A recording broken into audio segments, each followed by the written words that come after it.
I was standing on the Jackson Station platform, holding Miles close to me, when I heard a familiar voice call my name. Amara. Amara Hayes, is that you?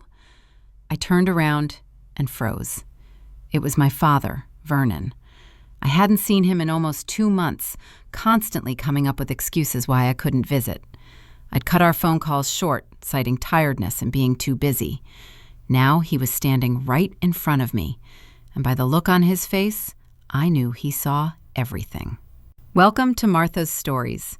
I share new life stories here every day, and I'd really appreciate it if you hit subscribe and liked my video. Drop a comment down below telling me where you're watching from and what time it is for you right now. I read every single comment, and it helps me to know I'm not alone in this.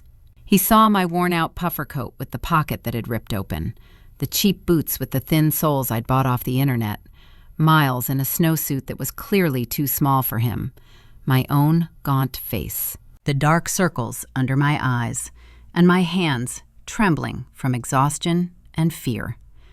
"Dad," I managed, attempting a smile, but my lips betrayed me and just started shaking. "Why are you at the subway station?" my father asked, walking closer, his eyes scanning me with deep concern. "What about your car? I bought you that new Kia 40 for your birthday just last year. What happened to it?" "I sold it." I looked away. I needed the cash. "For what?" My father's voice tightened. "Amara, what is going on? You look like you've been run ragged. Why aren't you answering my calls? And where is Darnell?" I felt the tears start to well up. For 2 months, I had held it together.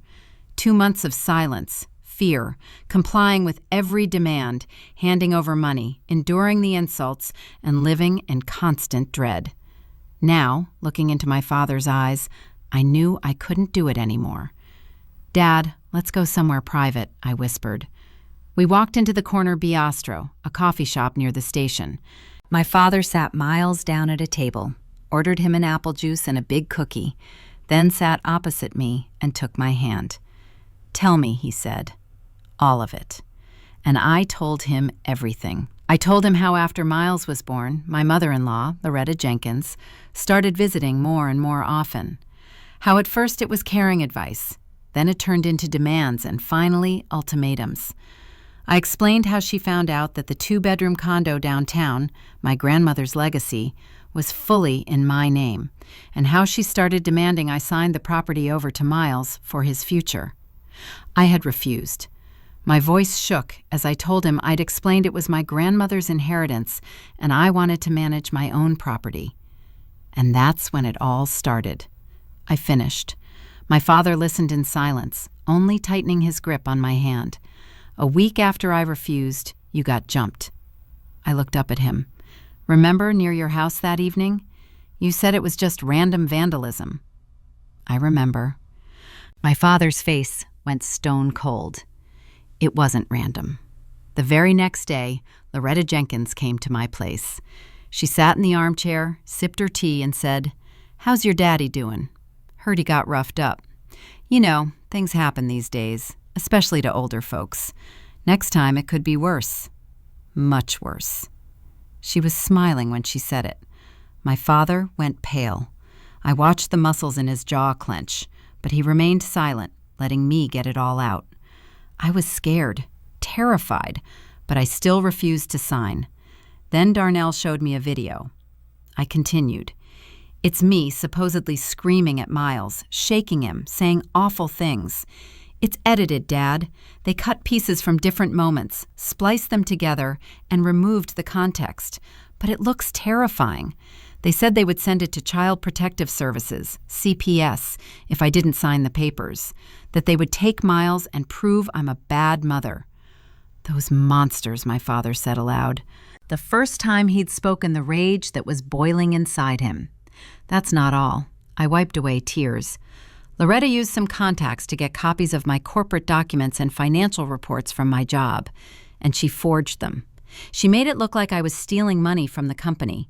The numbers are changed, the signatures are faked. It all looks exactly like me.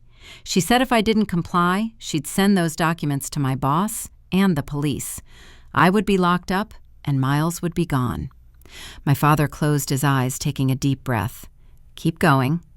They demand my entire paycheck, every last dime. Darnell takes my bank card the day I get paid, pulls everything out, and hands it over to his mother. They leave Miles and me just $75 a week for food, transit, daycare, everything. I stop buying new clothes for myself. I wear what I have. I get Miles's clothes from cheap online outlets. Sometimes I borrow money from coworkers just to eat and feed my son. The car, they forced me to sell it too. They told me to sell it and give them the cash. I sold it for $8,000, even though it was worth $12,000. Loretta Jenkins took all of it. She said it was the first installment for their silence. Where is Darnell in all this? My father's voice was icy. He's completely on his mother's side.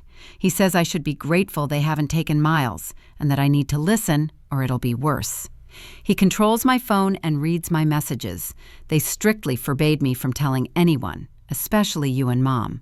They said if they found out I complained, next time you wouldn't just be assaulted. Loretta's brother Preston did time years ago. It was his people who jumped you.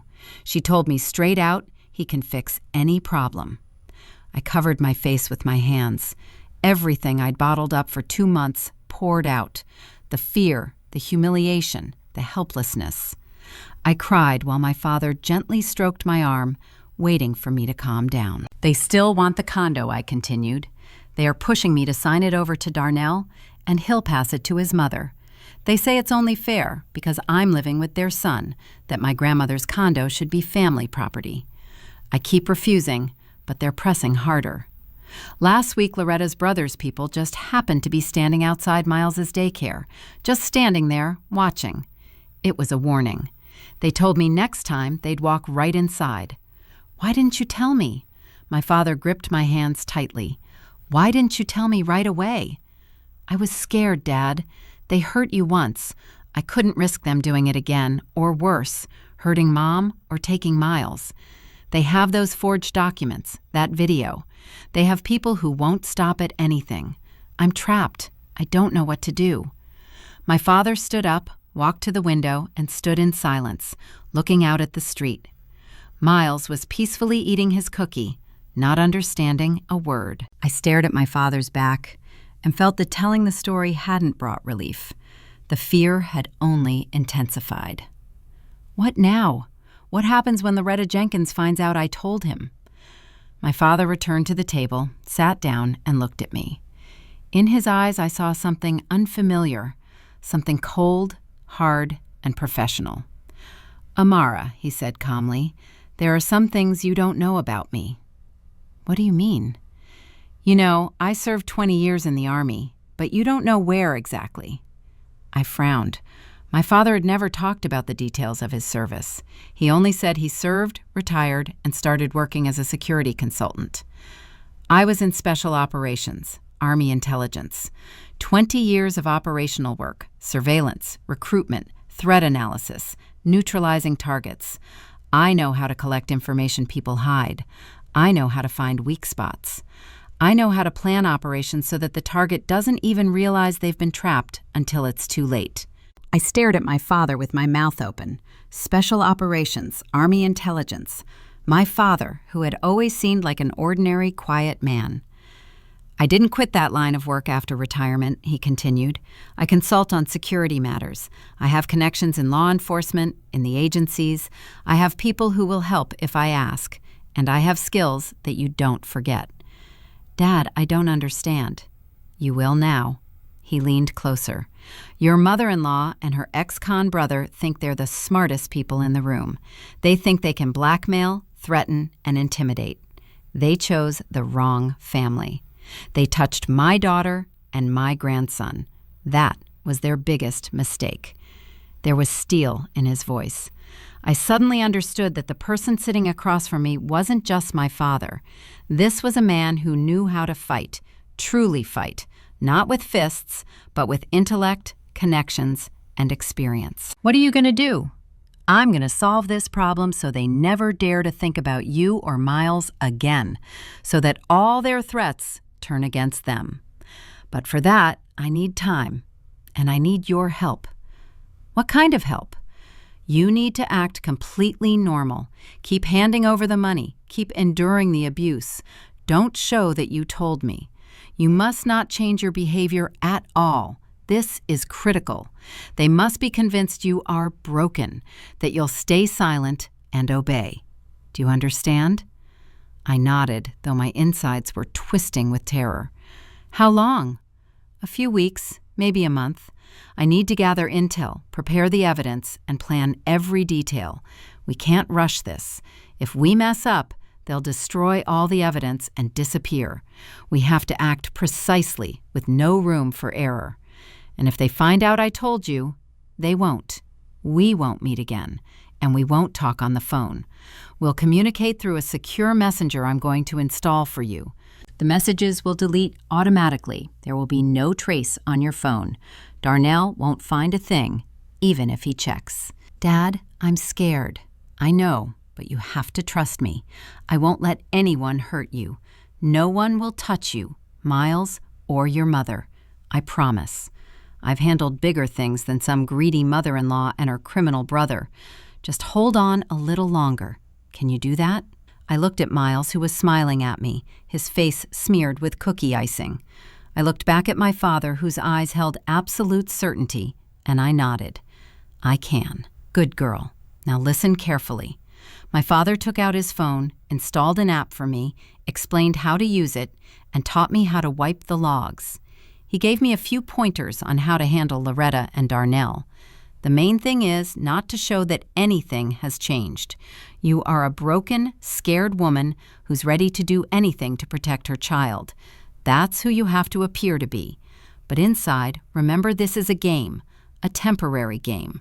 It will be over soon. We walked out of the coffee shop. My father hugged me and kissed Miles on the top of his head.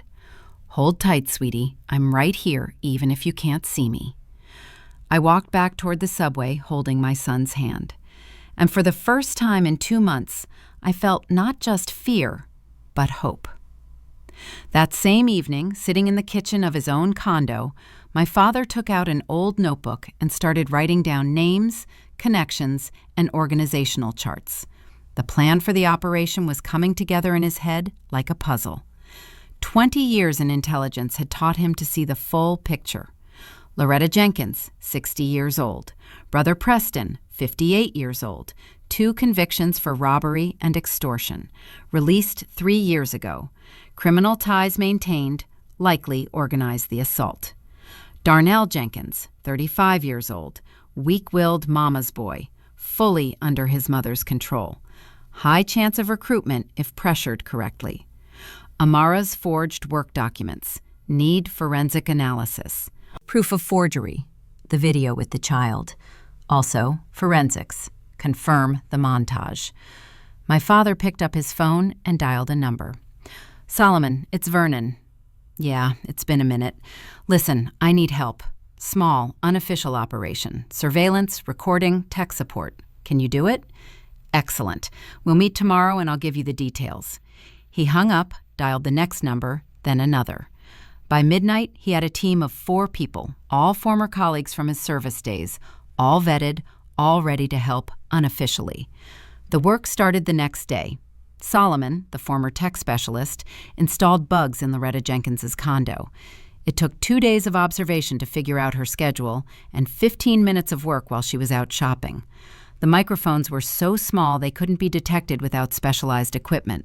They transmitted sound to a recorder in the neighboring apartment, which my father was able to rent through a real estate contact. Andre, a former operative, began surveillance on Preston. Photos, video recordings, meetings. He needed to document all of Preston's movements and contacts. Within a week, a thick folder of material was sitting on Vernon's desk. Owen, now working for a private forensic firm, took on the analysis of the documents and the video. He dissected the fake financial reports in 2 days. Signatures were clearly forged, and the numbers were altered using a graphic editor. The signs of editing were obvious to an expert. The video with Miles was a classic montage. Clips were cut from different moments and spliced together. Owen wrote an official finding that could be used in court. Malcolm, whose police connections were especially useful, started gathering information on Preston's criminal past, convictions, contacts, current activities. It turned out Preston hadn't shed his old habits. He was implicated in several new extortion cases. But the evidence was thin. Vernon coordinated it all, analyzing the data and building the plan. After 2 weeks, he had the full picture. Loretta Jenkins met regularly with her brother. Their conversations, caught by the bugs, were damning. She openly discussed how to pressure Amara, how to force her to sign the condo over, and how to use the threats. Preston suggested ramping up the pressure, organizing another assault so that little fool finally gets it. They laughed at Amara, called her a pushover, and discussed how they would split the cash from the condo sale. Vernon listened to these recordings, feeling a cold fury rise within him, but he kept his emotions in check. Emotions are the enemy of operational work. Cold calculation is required. The plan was divided into 4 phases. Phase 1, the marked money. Vernon used his old intelligence contacts to get access to specially marked bills. They were regular banknotes, but their serial numbers were logged in a database. If these bills were found on someone during a search, it would be direct evidence of a link. Amara was to hand over her next paycheck using this money. Loretta would take it, pass some to her brother, and then it would be a matter of technique. An anonymous tip to the police about Preston's extortion activities. A search warrant. The marked bills found in his apartment. Direct connection. Phase 2, the psychological trap. Loretta Jenkins needed to feel confident and drop her guard. Vernon decided to fake his own medical crisis, a heart attack, hospitalization. Let her think that one of the witnesses would soon die, that the path was clear. This is when people start talking freely and acting bolder, and all their conversations would be recorded. Phase 3, recruiting Darnell. Vernon understood that his son-in-law was the weak link.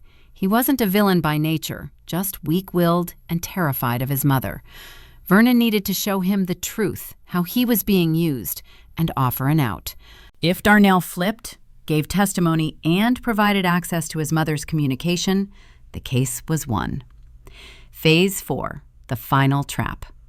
Amara agrees to sign the condo over. A meeting is set at the real estate attorney's office. Loretta brings her brother's muscle for security. Operatives with a warrant and the full package of evidence would be waiting for them there. Vernon reread the plan, made adjustments, and finalized the details with the team. Everything had to run like clockwork. The execution began. Amara handed over her next paycheck, $1,500 in the marked bills. Darnell, as usual, took her bank card, withdrew every cent, and passed the money to his mother. Loretta Jenkins counted it, nodding with satisfaction. Good girl, Amara. See how well things go when you listen? Soon you'll sign the condo papers, and all your problems will be over. You'll live in peace. Amara remained silent, eyes downcast, playing the role of the broken woman. Inside, she was counting the days until the end of the nightmare. 3 days later, Vernon went to the hospital. Solomon arranged everything through a doctor contact, an official entry in his chart, a room, 4 drips. The news quickly reached Loretta Jenkins through Darnell, who, as a caring son-in-law, called to ask about his father-in-law's health. Seriously? His heart? Loretta Jenkins slumped back on her sofa when she heard the news. Well, at his age, it's not surprising. Preston, who was sitting next to her, smirked. Maybe he'll die on his own and we won't have to deal with him. One less problem, I guess. Loretta Jenkins lit a cigarette. The main thing is that Amara doesn't try to complain, though. Who would she complain to? Her dad's in the hospital. Her husband's on my side. I have the evidence. She's not going anywhere. The entire conversation was recorded. The bug in the condo worked flawlessly. Vernon, lying in his hospital bed, listened to the recording through headphones and nodded. Everything is going to plan. They're getting complacent. The following week, Malcolm, using his police contacts, arranged a routine check on Preston, an anonymous tip about possible involvement in extortion, a search warrant. The police arrived early in the morning. Preston opened the door in his boxers, groggy and aggressive. What the hell? Major Crimes Unit, search warrant. The officer showed the document. "Invite us in, please." The search lasted 2 hours. They found a lot. An unregistered firearm, a small quantity of drugs, but most importantly, the money. $1,500 neatly hidden in a coffee tin in the kitchen. The serial numbers were checked instantly against the database. "Where did this money come from?" the operative asked. "Mine. I earned it," Preston snarled. "Understood. These bills are linked to an active extortion case. You'll have to come downtown with us." Preston was taken away. Loretta Jenkins learned about it an hour later and was in a panic. She immediately called Darnell. "Your brother Preston was arrested. They searched his place and they found something," she shouted. "He mentioned the money I gave him." "Your wife? Did she rat us out?" "No, Mom, she doesn't know anything. She's at home." "Quiet," Darnell replied. "Check her phone immediately. If I find out she told anyone, I swear I will." "Mom, calm down. I'll check." Darnell went home, took Amara's phone, and checked everything. Calls, texts, social media, nothing suspicious. The secure messenger Vernon had installed was hidden so well it was virtually undetectable unless you knew what you were looking for. "It's clean," Darnell reported back. "She hasn't called or texted anyone." Loretta Jenkins calmed down slightly, but her anxiety remained. Preston was under arrest. No charges had been officially filed yet, but the situation was serious. This was the moment Vernon chose to act through Darnell. Malcolm arranged a meeting through a therapist Darnell had once consulted. The therapist called him Darnell Jenkins. "Hello, do you remember me? We worked together a year ago. I have a request. A friend of mine wants to speak with you personally. It's important. It concerns your family." Darnell agreed to the meeting, thinking it was about some psychological issue. The meeting was set for a neutral coffee spot. Vernon arrived first and sat in a corner booth. When Darnell walked in and saw his father-in-law, he turned white. "What are you doing here? You're supposed to be in the hospital." "Sit down," Vernon motioned to the chair. "We need to talk." Darnell sat clearly agitated. "Listen to me carefully," Vernon placed a tablet on the table. "I know everything about the threats, the blackmail, the extortion, the forged documents, the edited video. Everything. And I have proof." He played a recording. Loretta Jenkins' voice. "That fool thinks she can refuse me? I'll squeeze her so hard she'll sign that condo over on her knees." Preston's voice. "We should scare her one more time so she knows this is serious." Darnell listened, his face growing paler and paler. That's not what you think. Shut up and keep listening." The next recording, Loretta Jenkins. "Darnell is such a doormat. I tell him, do this, do that, and he runs right away. We broke Amara, too. We'll get the condo soon. Sell it and split the money. Of course, we won't give Darnell anything. What does he need it for? He's useless anyway." Darnell covered his face with his hands. "Do you realize your mother is using you?" Vernon's voice grew harsh. "You are destroying your own family, terrifying your wife, taking money from your son. For what? For a mother who laughs at you behind your back and plans to leave you with nothing? I thought it was for the family." "What family? You've turned your wife into a terrified slave. You're robbing her of her own inheritance. You are an accomplice to extortion, threats, and document forgery. Do you understand? You're a criminal." Darnell sat silent, gripping his head. "You have a choice," Vernon leaned closer. "Either you keep following your mother and end up in the dock next to her, or you walk out of this right now, give testimony, and help us gather evidence. Then you have a chance to stay out of jail and try to fix at least something with your son." "What do you want from me?" "Your text messages with your mother. All her messages discussing the plans, the threats, her brother's activities, access to any documents she's hiding, your testimony about everything that happened, and most importantly, you keep acting normal. So she suspects nothing until the finale. And if I refuse, then I hand everything I have to the police. Your mother goes to trial. Her brother is already arrested. The charges are coming, and you'll go with them for complicity. Amara will get a divorce and full custody of Miles, and you'll see your son through the glass at the detention center." Choose. Darnell stared at the table. Several minutes of silence, then quietly, I'll give you the messages in my testimony, but I don't want Amara to know how low I fell. She already knows. But if you help, there's a chance your son might forgive you one day. Maybe. Darnell nodded. That same evening, Vernon got full access to Loretta Jenkins's text messages. The messages were eloquent.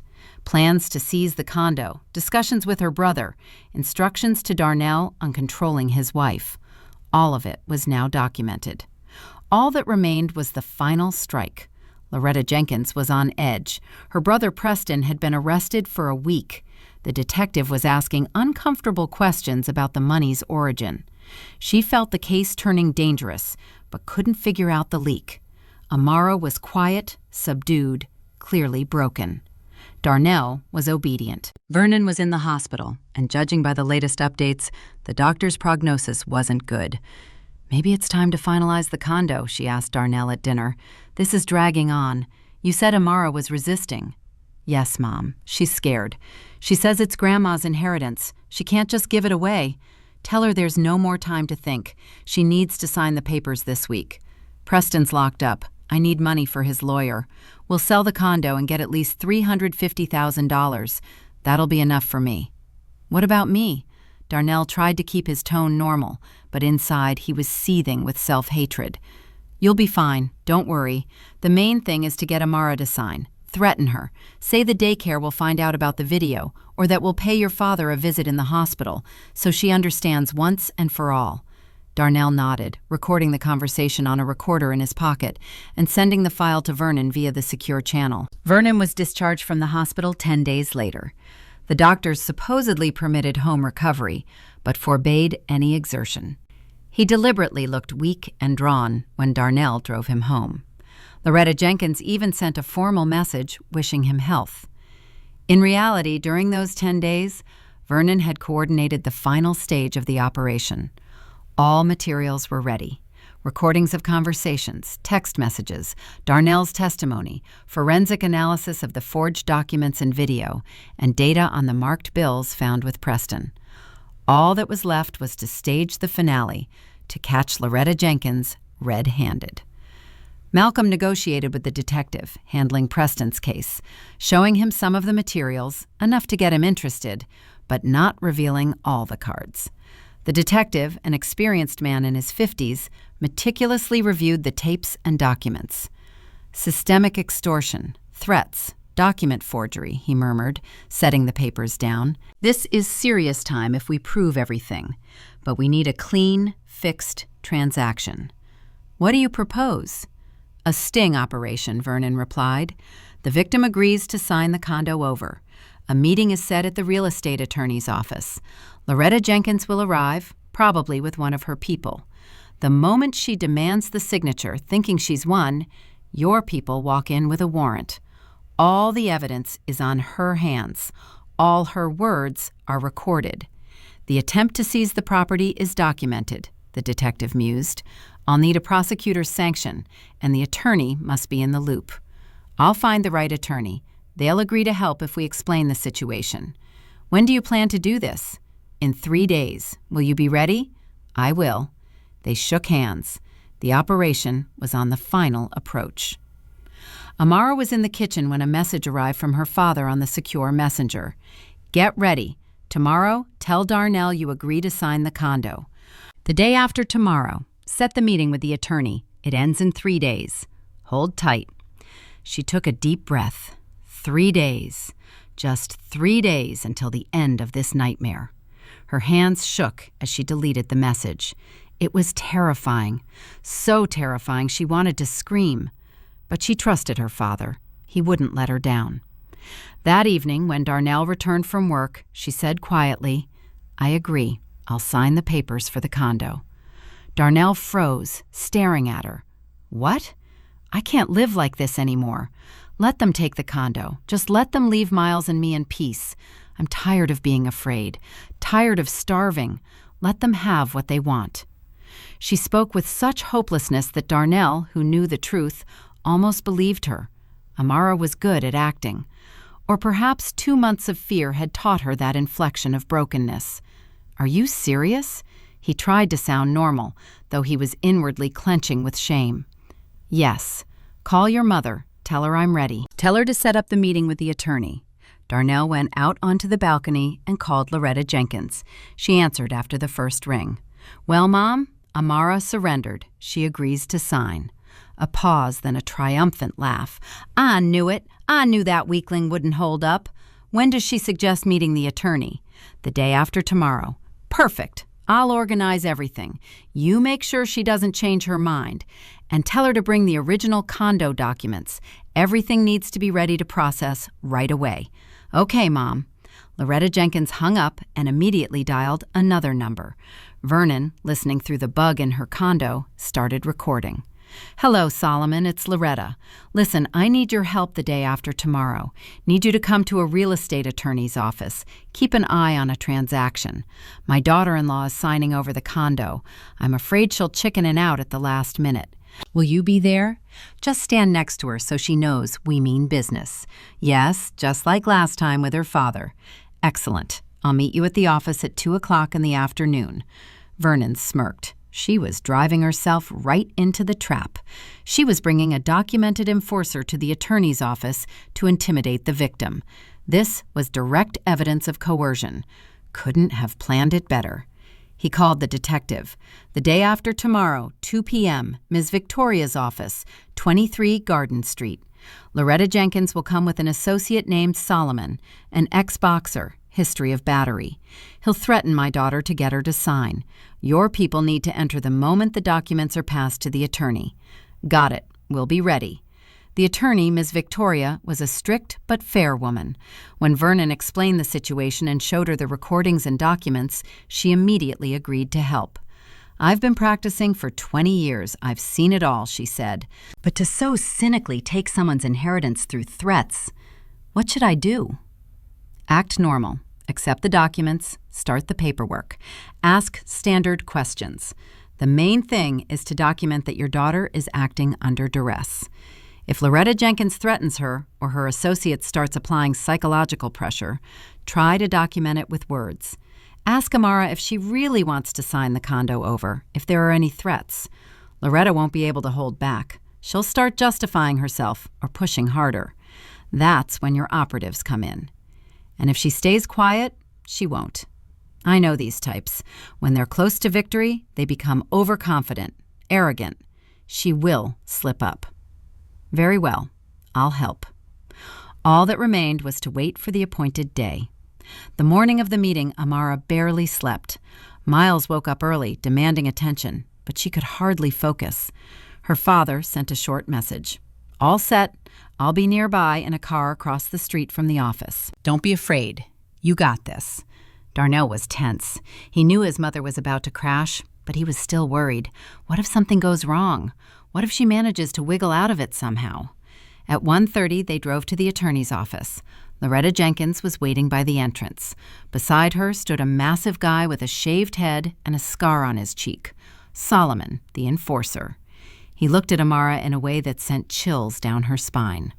"Well, finally you came to your senses," Loretta Jenkins smiled smugly.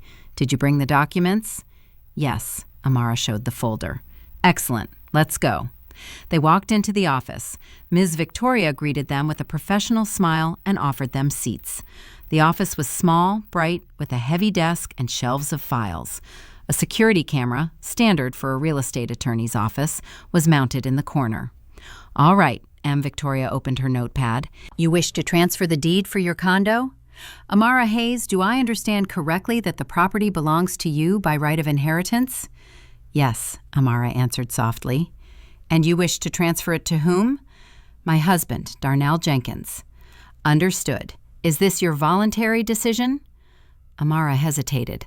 Loretta Jenkins instantly cut in. "Of course it's voluntary. She wants the condo in her husband's name. That's normal for a family." "I'm asking Amara Hayes," the attorney said sternly. "Amara, is anyone forcing you to transfer this property? Are there any threats?" "No." Amara looked at the floor.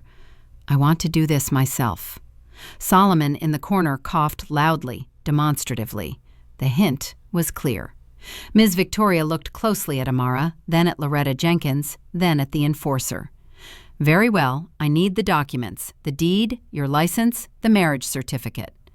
Amara, her hands shaking, took out the folder and placed the documents on the table. The attorney began reviewing them, making notes. Loretta Jenkins nervously fumbled with her purse. The proximity of victory made her impatient.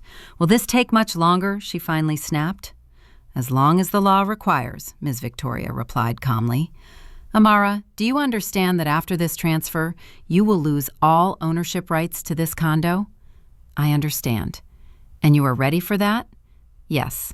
"Good. Then I need you to read the text of the agreement and sign here, here, and here." She held out the document.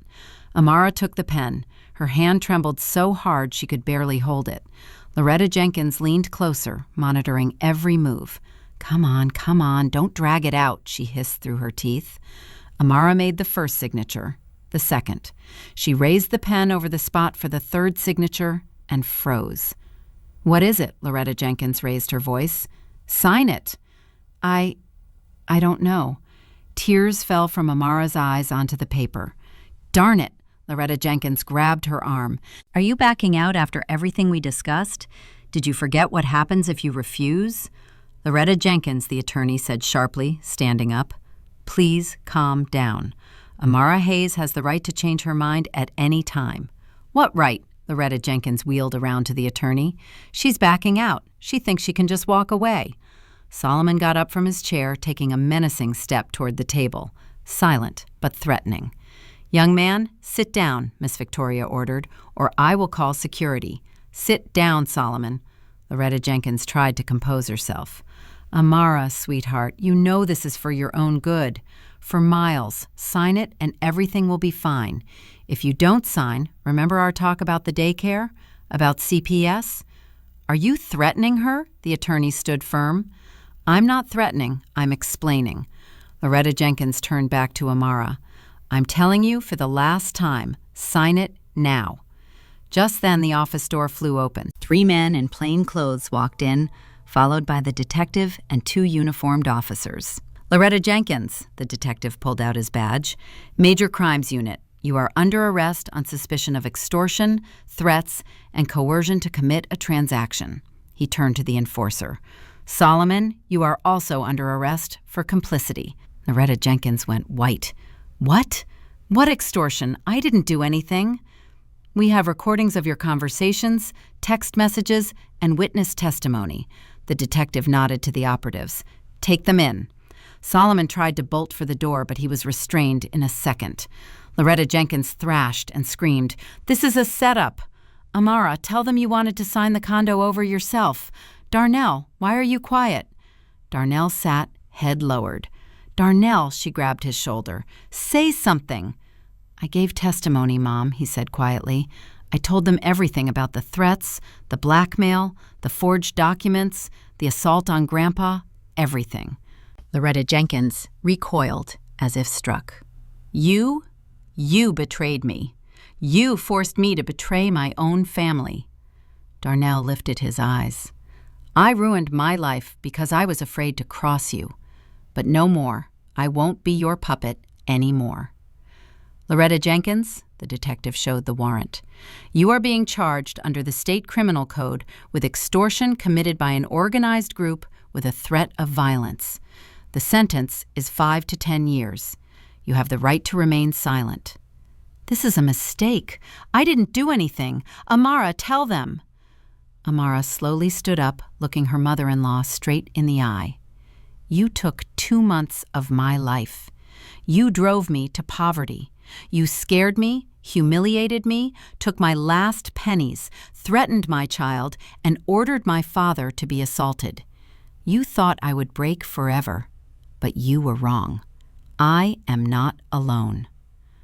Loretta Jenkins was led out in handcuffs, Solomon too. Their shouts could be heard fading down the hallway. The detective approached Amara. "Amara Hayes, we need you to provide an official statement. Tell us everything that happened in detail. Are you ready to come to the precinct now?" "Yes," Amara nodded. "Good, Miss Victoria. Thank you for your cooperation. We will need your testimony as well." The attorney nodded. Amara walked out onto the street. Her father's car was parked across from the office. Vernon got out and embraced his daughter. She burst into tears, burying her face in his shoulder. "It's over," he whispered. "Everything is going to be all right now." The next 2 weeks were filled with interviews, forensics, and court procedures. Preston was charged with organizing the assault and extortion, proven by the marked bills. He was convicted quickly. A repeat felony offense was an aggravating circumstance. 8 years in a maximum security prison. Loretta Jenkins was charged with 3 counts: extortion, document forgery, and making threats. The investigation lasted 1 month. Darnell gave detailed testimony recounting every episode of the blackmail. Vernon provided the tapes that captured Loretta Jenkins's every word. Forensic analysis confirmed that Amara's financial documents had been falsified. The video with Miles was ruled a montage. The case against them collapsed. Amara's company management apologized, reinstated her position, and gave her a substantial raise as compensation for moral damages. Darnell was not charged criminally, thanks to his cooperation with the investigation, but Amara filed for divorce. The process was swift. Darnell didn't fight it, admitted his guilt, and agreed to all terms. Loretta Jenkins received 5 years probation with a restraining order banning her from approaching her former daughter-in-law or grandson within 300 feet. Her age, lack of prior convictions, and partial admission of guilt were factors. But most importantly, she lost everything. Her son, who refused to communicate with her, her grandson, whom she would never see again, and the money she spent on lawyers. She was forced to sell her condo to pay the legal fees. Amara stood on the courthouse steps when the verdict was delivered, feeling an enormous weight lifted from her shoulders. Her father was next to her, holding Miles in his arms. "Mommy, why are you crying?" the boy asked. "Happy tears, sweetie," she hugged her son. "Just happy tears." Darnell requested a meeting a week after the divorce. They met at the same coffee shop where Vernon had first talked to him. "I know you won't forgive me," he began, unable to look up.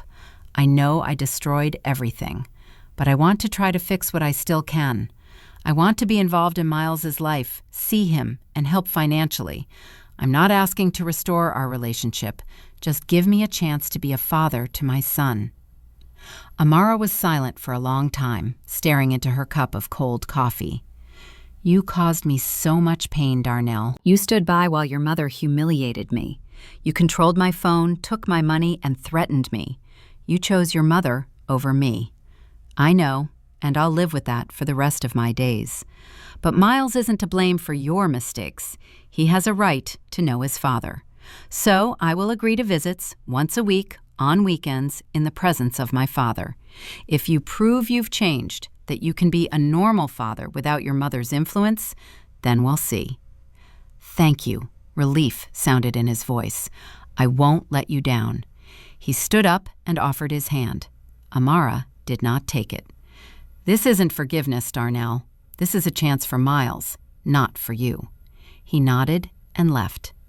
6 months passed. Amara received a promotion at work. Her salary nearly doubled. She bought a new car, a small SUV, perfect for trips with her child.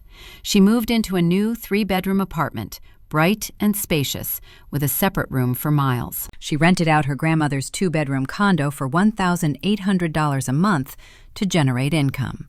Life was slowly, step by step, getting better. Nightmares about her mother-in-law became less frequent. The fear receded.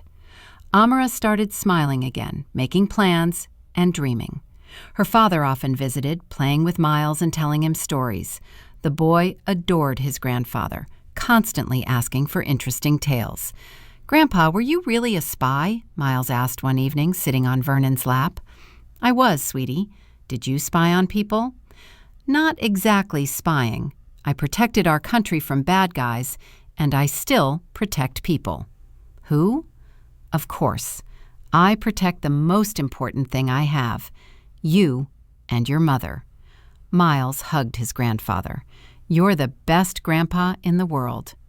Vernon looked at his daughter. She was standing in the kitchen making dinner, humming a song. She was smiling, alive, free, and happy, just as he had always wanted to see her. Everything worked out. The operation was a success. The enemy was neutralized. The family was protected, and justice had prevailed. Just like the good old days of his service, except the stakes were personal, not national. "Dad, dinner's ready," Amara called. "Coming, soldier." Vernon lifted his grandson into his arms. "The commander calls us to the table." They sat down to dinner, the three of them. Grandma couldn't come. She was visiting a friend. Miles babbled about preschool, his new friends, and his teacher. Amara listened, serving him food and laughing. Vernon looked at them and thought that these moments were why he had needed to carry out the operation, for his daughter to laugh again and for his grandson to grow up happy. After dinner, Miles fell asleep on the sofa, clutching a teddy bear. Amara covered him with a blanket and sat down next to her father. "Dad, I wanted to say thank you for everything. If it weren't for you, I never would have climbed out of that hole. Loretta Jenkins would have crushed me completely, taken the condo, the money, maybe even Miles. You would have managed on your own," Vernon argued. "Just later. You're strong and smart. I just accelerated the process and ensured legal compliance." "No, Dad. I was broken. 2 months of fear had done its job. If it hadn't been for your intervention, I would have signed those papers out of desperation and exhaustion. I would have signed and lost everything. But you didn't sign. You waited and trusted me. That takes strength, too." Amara hugged her father. "You taught me the most important thing. Never give up. Even when it seems like there's no way out, there's always a way out. If you don't drop your hands, remember that, and pass it on to Miles when he grows up." They sat in silence, listening to the quiet breathing of the sleeping boy. It was getting dark outside. The city lights were coming on. Life was moving forward.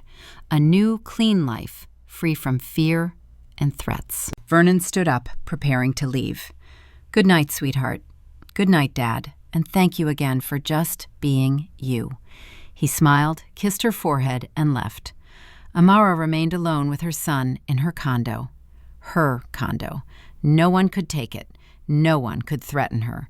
She was free. Finally free. A year had passed since Loretta Jenkins was let out of the attorney's office in handcuffs. A year of freedom, a year of new life, a year of healing from the nightmare that had seemed endless. Amara sat in her office. She now had a private space with a nameplate that read Head of Analytical Department on the door. The promotion had come 3 months after the trial ended. The management not only restored her reputation, but publicly apologized for not noticing the signs of blackmail sooner. Her salary had increased 2.5 times. Now she could not only provide everything Miles needed, but also put money away for the future. On her desk lay the lease agreement for the old condo. The tenants paid their $1,800 a month reliably, a good passive income. The new apartment was bigger, brighter, in a great neighborhood near a park.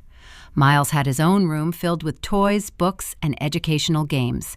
The boy was growing up happy, surrounded by the love of his mother and grandfather. Darnell continued to meet with his son every Saturday, at first in Vernon's presence, and then, when Amara was convinced he had genuinely changed, she allowed one-on-one visits. Darnell took Miles to the zoo, the movies, and bought him gifts. Most importantly, he talked to his son, took an interest in his life, and tried to make up for lost time. Amara saw that he was sincerely remorseful. It didn't mean she forgave him, but she accepted that people can make mistakes and try to correct them. Darnell did not communicate with his mother. No calls, no texts, no visits. Loretta Jenkins tried to reach out several times, sending letters demanding forgiveness and help, but he ignored her. He had chosen his son over his mother. Too late, but he had chosen him. On a Saturday, Amara, Miles, and her father went to the park. Spring was warm and the trees were covered in new leaves. Tulips were blooming in the flower beds. Miles ran ahead, chasing pigeons and laughing. Vernon walked alongside his daughter, his hands in the pockets of his light jacket. "How are you doing, Dad?" Amara asked. "We haven't talked in a while." "I'm good. Lots of work, but that's fine. I feel needed. You were always needed, especially by me, Vernon smiled. You know, when I retired from intelligence, I thought all the operational work was behind me, that I'd be a consultant sitting in an office analyzing reports. But it turns out the most important operation was waiting for me, the operation to save my own daughter. And you handled it brilliantly, like a true professional. The stakes were high. If we'd failed, you would have lost everything. The condo, your freedom, maybe even Miles. I couldn't afford to make a mistake. And you weren't afraid that something would go wrong. Vernon paused. I was afraid. Of course I was afraid. But fear is normal. The key is not to let it control you. Use it as a catalyst to act more carefully, more thoughtfully. Fear makes you attentive if you know how to work with it. Miles ran back, breathless, his cheeks flushed. Grandpa, Mommy, look! I found a stick. Can I take it home? Of course, sweetie, Amara smiled. The boy ran off, brandishing his find. Vernon watched him. He's happy. That's the main thing. Kids need to grow up safe, without fear. You're giving him that. We're giving him that, Amara corrected. You're a big part of his life, too. A huge part. They walked to a bench and sat down. Miles played nearby, building something out of sticks and stones. Dad, I wanted to ask something, Amara turned to her father. You always spoke about your service in general terms, but never gave details. What exactly did you do in intelligence? What were the operations like? Vernon looked into the distance. Most of it is classified. My non-disclosure agreement is still active, but I can tell you a little. Not the details, but the general picture. The life of an operative isn't what you see in the movies. It's not car chases, shootouts, and flashy fights. It's primarily working with your head, gathering information, analysis, planning. You observe people for months, studying their habits, weaknesses, and connections. Then, you set up the operation to get the necessary information or neutralize a threat. Everything has to be discreet, clean, without noise. Like with Loretta Jenkins, roughly, I use the same methods as before. Surveillance, wiretaps, recruitment, except the enemy wasn't a foreign spy, but a greedy woman and her criminal brother. But the principles are the same. Gather evidence, lure them into a trap, neutralize. And were there dangerous moments, times when you feared for your life? Vernon was quiet for a moment. There were a few times I almost blew an operation. Once I was nearly exposed in hostile territory. I had to hike out across the border at night on foot without papers. Another time the team I was running was ambushed. 2 men died. The rest of us barely got out. That was a nightmare. You never talked about that. You didn't want to burden the family. Your mother knew the work was dangerous, but I hid the details. Why give her sleepless nights? She worried enough as it was. Amara took her father's hand. You're a hero, Dad. A real hero for your country back then, and for us now. I was just doing my job. Doing it well, because I loved it, and because I understood that people's safety depended on my work. Back then, millions of people in the country. Now, the 2 people most precious to me. Miles ran up, showing his construction of sticks. Grandpa, look, I built a fortress. An excellent fortress. Vernon picked up his grandson, a truly impregnable stronghold. Grandpa, will you tell me about being an operative, about how you caught the bad guys? Vernon exchanged a look with Amara. She nodded. I will, soldier, when you're a little older. It's a long story, but will you tell me a little bit today? Okay, listen. Once I needed to find out where a dangerous man was hiding. He was very smart, constantly changing locations and trusting no one. But he had one weakness. He loved rare books and collected them, and we used that. Miles listened, mouth wide open. Vernon told the story, simplifying it, removing the dangerous details, turning a real operation into a fascinating tale. Amara listened too, understanding that every word her father spoke was part of a life he had once kept secret. In the evening, after Miles was asleep, Amara sat on the balcony with a cup of tea. The city lights twinkled. Somewhere below, the road hummed. But here, on the 7th floor, it was quiet and peaceful. She thought about the past year. So much had changed. A year ago, she was a wounded, terrified woman who feared every phone call and every knock at the door.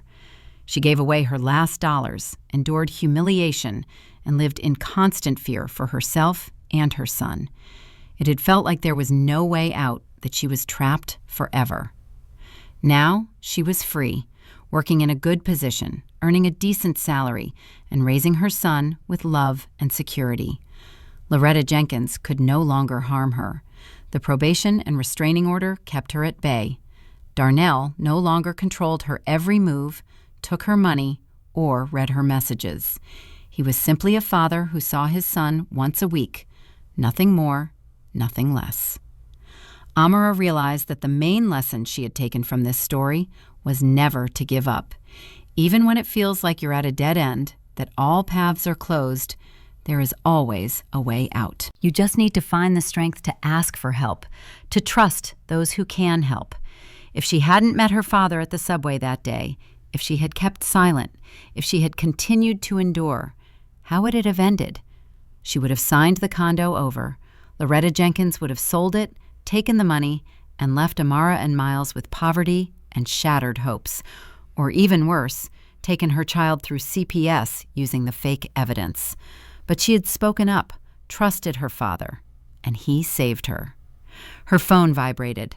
A text from a coworker. "Morning meeting rescheduled to 10 a.m. Can you make it?" She replied, "Yes, no problem." Just a normal work text.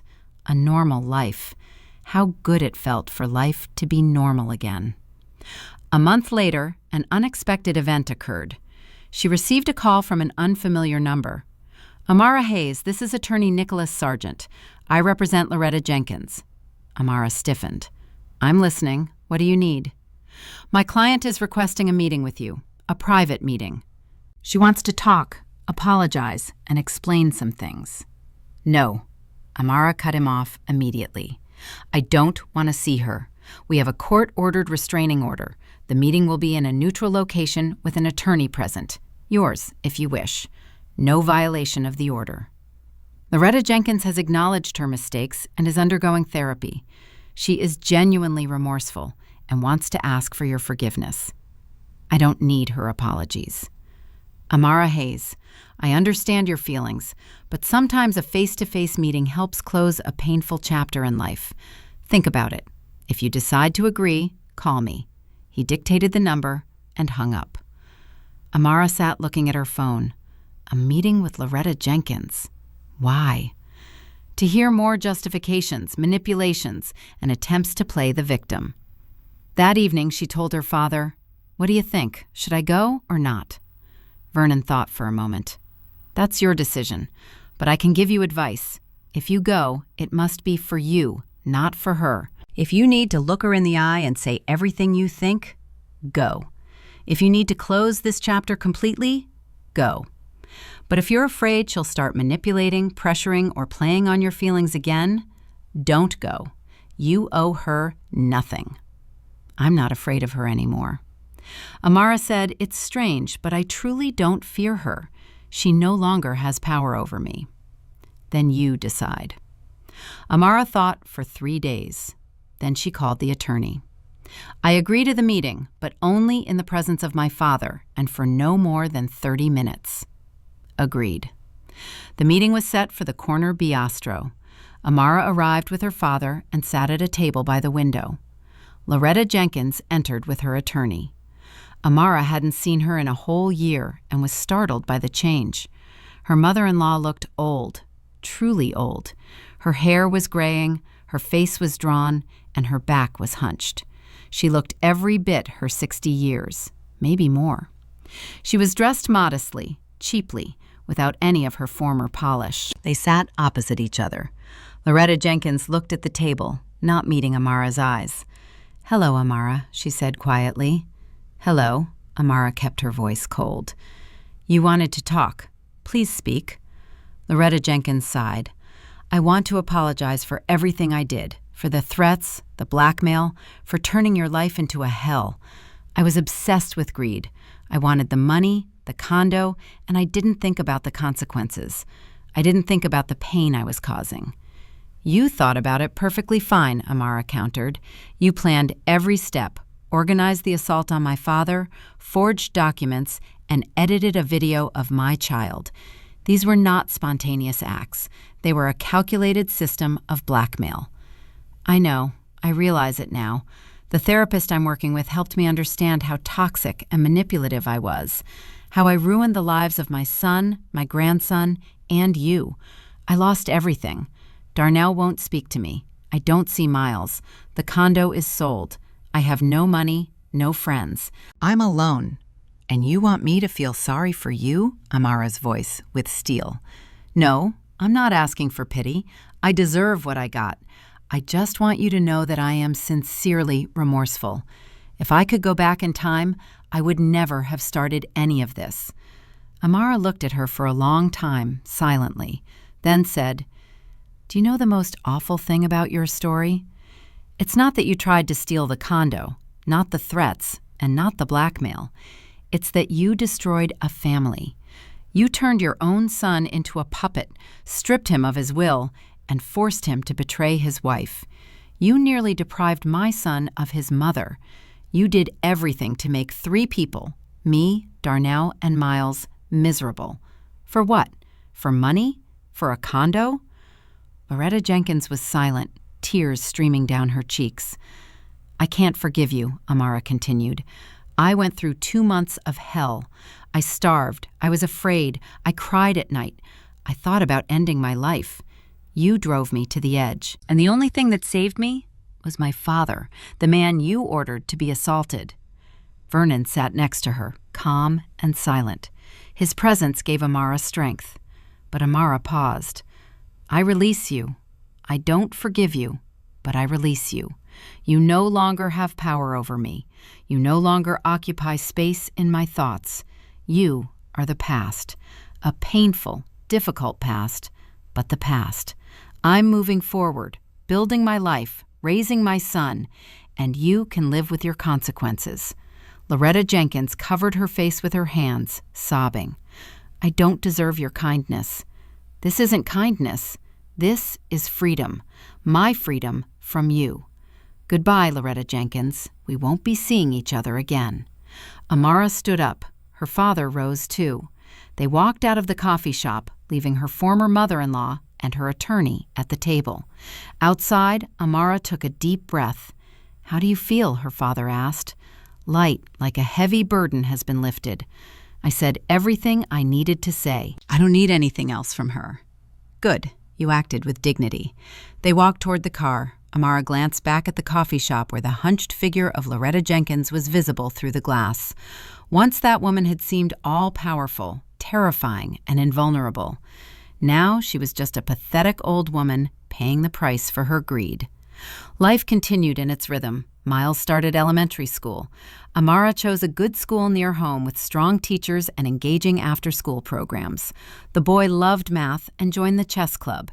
His grandfather taught him to play, explaining that chess was like operational work. You had to plan several moves ahead and predict the enemy's actions. Darnell continued to meet with his son. Gradually, their relationship improved. Miles got used to having a father who came on Saturdays but lived separately. It became the new normal.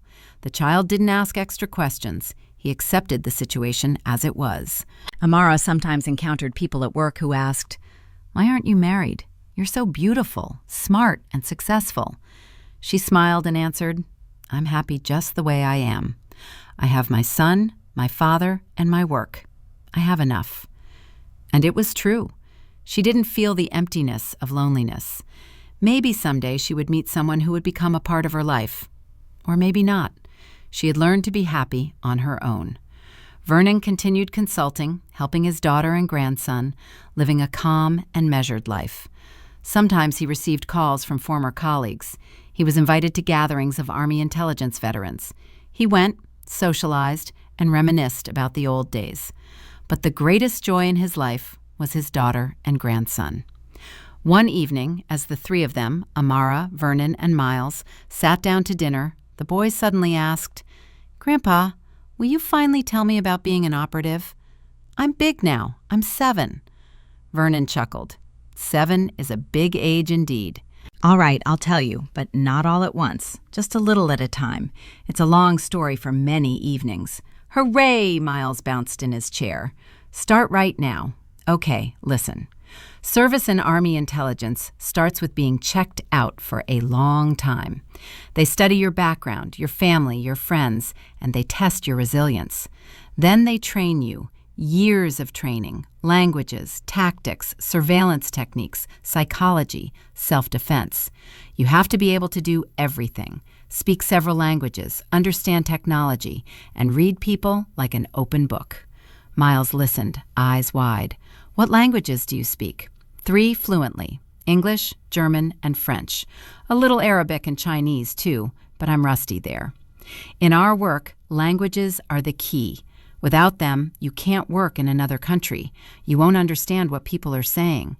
And you were in other countries? Many places. Europe, Asia, Africa. I worked under different cover stories. Businessman, journalist, diplomat. The main thing was that no one was supposed to guess who I really was. It's like a spy in a movie. It's similar, but without the special effects.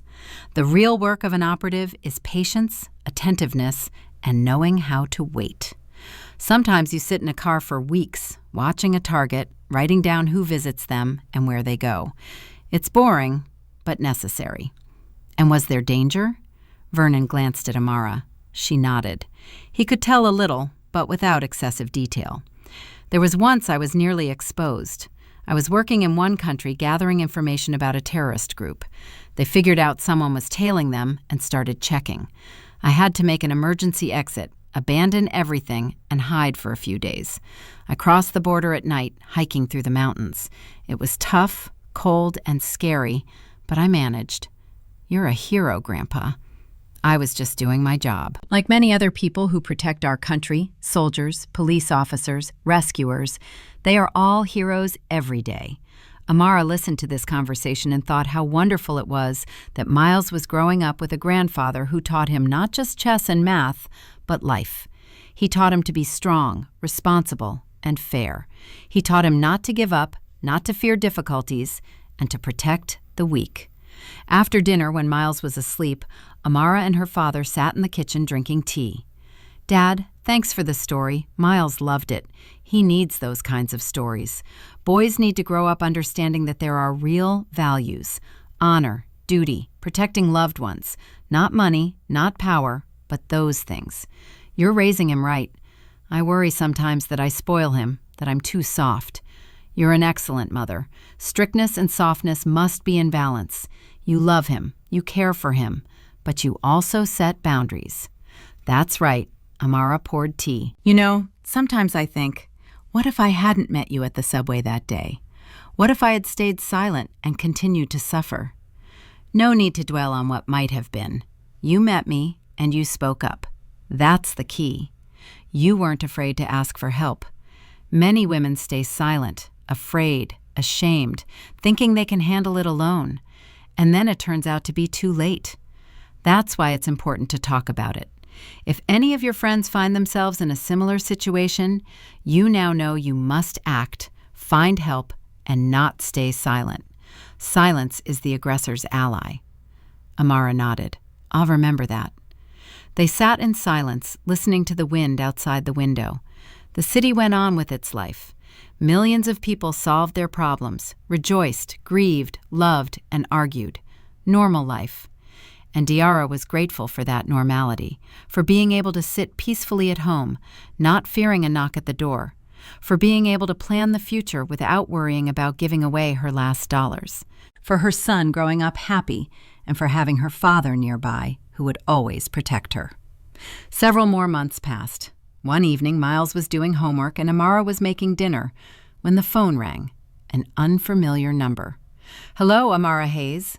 This is Attorney Nicholas Sargent. We met a year ago. Amara tensed. I'm listening. I'm very sorry to deliver this news. Loretta Jenkins passed away last night. A heart attack. I'm calling because she left a letter. She asked me to give it to you if anything happened. Amara froze. She died. Yes, the funeral is the day after tomorrow. If you want to come, although I understand you likely won't. No, I won't come. Can you email the letter to me? Of course. Please dictate the address. Amara dictated it, said goodbye, and hung up, sitting down on a chair trying to process the news. Loretta Jenkins was dead. The woman who had caused her so much pain no longer existed. She didn't feel joy, but there was no pity either. Just emptiness. That chapter was finally closed. That evening, after Miles was asleep, she opened her email. The letter had arrived. She opened the attachment and began to read. Amara, if you are reading this letter, it means I am gone. I want you to know a few things. First, I was genuinely remorseful. Our meeting at the coffee shop was not an act. I realized how awful I had been. Greed blinded me. I lost my humanity. Second, I am proud that you did not break. You turned out to be stronger than I thought. You found a way out and protected yourself and your son. That deserves respect. Third, forgive Darnell. He became the way he was because of me. I raised him to be weak, dependent, and I didn't teach him to be a man. That is my fault. He is trying to change. Give him a chance. Fourth, tell Miles that his grandma loved him in her own way. A wrong, toxic way, but she loved him. Please don't let him remember me as a monster. And finally, you deserve happiness. Don't be afraid to trust people again. Don't be afraid to open your heart. Not everyone is like me. There are good people. Your father is proof of that. Goodbye, Loretta. Amara finished reading the letter and closed her laptop. She sat for a long time, staring into the darkness outside the window. Then she said quietly, Goodbye, Loretta Jenkins. May you find peace. And at that moment, she felt the last thread connecting her to that nightmare break. Now, everything was truly over. 2 years later, Amara was standing in the kitchen of her new condo. They had moved to an even more spacious home, a 4-bedroom with a park view. Miles was in 3rd grade, an honor roll student and winner of math competitions. Darnell met with his son regularly. Their relationship had become warm. He had married a second time and had another child. Amara was happy for him. Everyone deserved a second chance. Her father lived nearby and stopped by almost every day. He had turned 60, but was energetic, active, and full of life. He recently wrote a memoir about his time in intelligence, without the classified details, of course, but with a wealth of interesting stories. The book had become a bestseller. Today was a weekend. The whole family had gathered for lunch. Amara, Miles, Vernon, and Amara's mother. The table was set, smelling of delicious food. Outside it was sunny spring. Grandpa. Miles pulled a medal from his backpack. Look, I won the chess tournament. Way to go, soldier. Vernon took the medal and examined it. I knew you could do it. Remember what I told you? Chess is mental training. The one who can think several moves ahead wins. I remember, and I thought the way you taught me. Amara looked at this scene and felt complete happiness. Her son was healthy, smart, and happy. Her father was nearby, wise, strong, and loving. Her life was filled with meaning, work, and love. The nightmare was long in the past. It had no power over the present. After lunch, they went for a walk in the park. Miles ran ahead. Grandpa and Mom walked slowly behind. Vernon put his arm around his daughter's shoulders. Are you happy? Yes, Dad. Very happy. I'm glad. That's all I ever wanted, for you to be happy. They walked along the path. The sun shone through the leaves of the trees. Birds sang. Children laughed somewhere in the distance. A typical spring day. A typically happy life. Miles turned around. Grandpa, Mom, come on faster. I want to show you where the squirrel lives. They quickened their pace and caught up with the boy. The 3 of them walked further into the park. And Amara thought that this was true happiness. Not money, not condos, not careers, but these moments when you are with the people you love most, when the sun is shining and when there is peace and stillness inside. She had been through hell, but had emerged from it. She hadn't broken. She had become stronger. She had learned not to be afraid to ask for help, not to be ashamed of weakness, and to trust her loved ones. And most importantly, she had learned to forgive.